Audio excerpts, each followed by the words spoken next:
Blackout Guitars and Kazoo Theory Shop. I'm here in the shop today with another episode of Guitars and Gardening. We look at some guitars, we look at some, I always say that, but we sometimes look at kazoos and other stuff too, I guess. But we look at some guitars, we look at some gardening, and we have a good old time. Today I want to talk to you a little bit about what we do with guitars, and one of the most common questions, do you do custom work? And the answer is yes. So we're going to pop over and look at some of that custom work. Then we're going to hop out to the greenhouse to a really special project. So let's get to it. All right, like I said, a lot of times we get the question, David, I see you make all these guitars and all these instruments out of things, and do they work? Yes, of course they work. And you play just like regular instruments, but do you do custom work? Can you build one out of this? Can you build one if I bring you this? If I send you this, can you build? Yeah, let me just show you some of the different items we've built stuff out of. Here's a banjo made out of a cookie tin. Plays just fine, just like a banjo. And that's a 4-string banjo. I've got a 5-string banjo over here made out of cookie tin, and it's a little mini 5-string tuned to the key of A. Very cool. Now, what else we got over here? I build stuff out of oil cans. We build stuff out of cigar boxes, lunch boxes, all kinds of stuff. I've done a tennis racket. I've done driftwood. But probably the most common custom thing I do, because it's very personal to people, is that we do these license plate guitars, and it comes off some car they had in the past, or from where they've come from, or where they're going to. And this one here, of course, for me, this is my personal one. North Carolina farm truck plates, got the Pepsi cap, original 60s Pepsi cap, 252 here for New Bern, the area code, Craven County. It's got a piece of the fretboard is a piece of wood off the potato barn out of Arapahoe.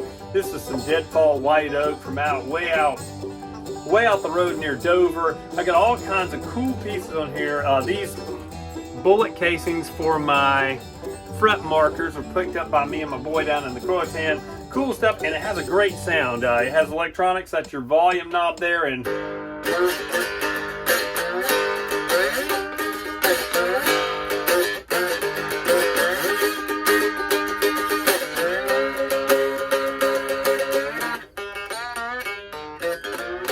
got our old gnarly kind of authentic sound. A lot of fun to play. But there you go, that's our guitar. So yeah, if you have a special piece, if you have something you're like, I wonder if you can build ammo cases, all kinds of stuff. You say, I wonder if you could build out of this. Yeah, we probably can. Get up away. I'd love to talk to you about what your custom project wants. Maybe it's a gift for somebody. Give us a ring, 252-649-5455, or you can hit us up on the website, www.blackowlguitars.com, or you can get it at blackowlguitars@yahoo.com, and you can contact us any of those ways about your custom work. Now, we have a special project over in the greenhouse, but that's going to require our special farming or gardening hat. So let's get to it. Hey, so we're here in the greenhouse. I know the fans are running, it's probably pretty loud, but I wanted to show you what's going to go in here. We've got a really special project. For multiple years now, I've been wanting to do what is called an aquaponics system in here. And an aquaponics system, as maybe you'll remember, we visited our friends down at the farm at Bogue, and they have a hydroponic system. They don't use soil to grow things in their greenhouse. It's done with an NFT system, which is a nutrient film technique. It's a form of hydroponics where there's a nutrient film running through a pipe, and it feeds the roots and the plants grow, and it doesn't require any soil. Well, we're going to do a similar technique. We're going to use an NFT system, but we're going to run an aquaponics system, not to be confused with a hydroponic. And what's the difference between aquaponics and hydroponics? Fish.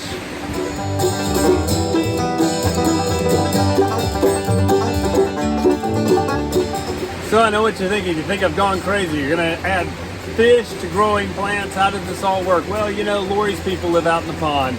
But Lori's going to have some new people that live here in the greenhouse.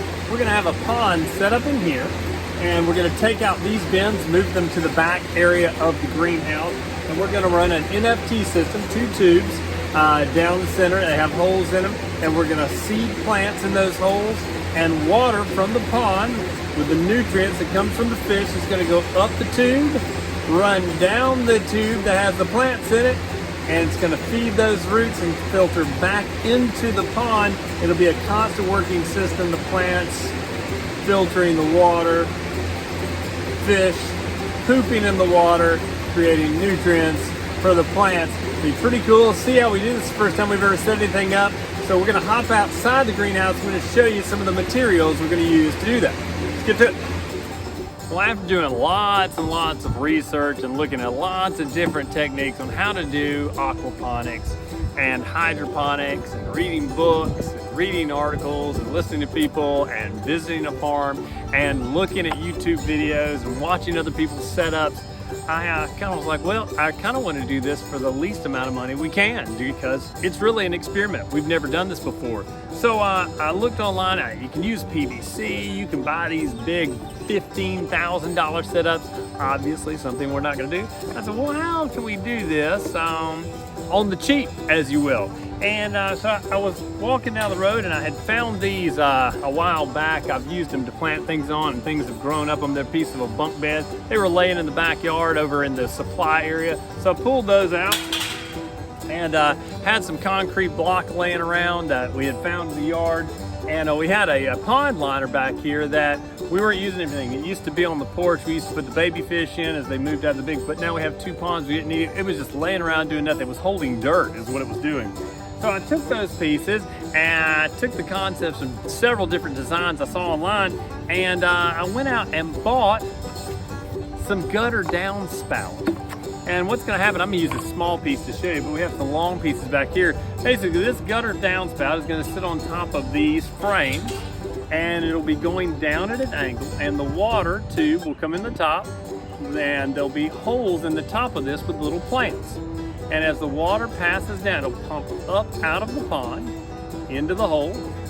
It'll flow in a very thin film on the bottom. The roots will feed off of that and the plants will grow and it will fall back in out of the downspout at the other end of the pond. And it'll continue to cycle. So that's what we're gonna set up. A pretty cool system. It's gonna take a couple of days, but with the help of some movie magic, we'll get it done real quick. Let's get to it.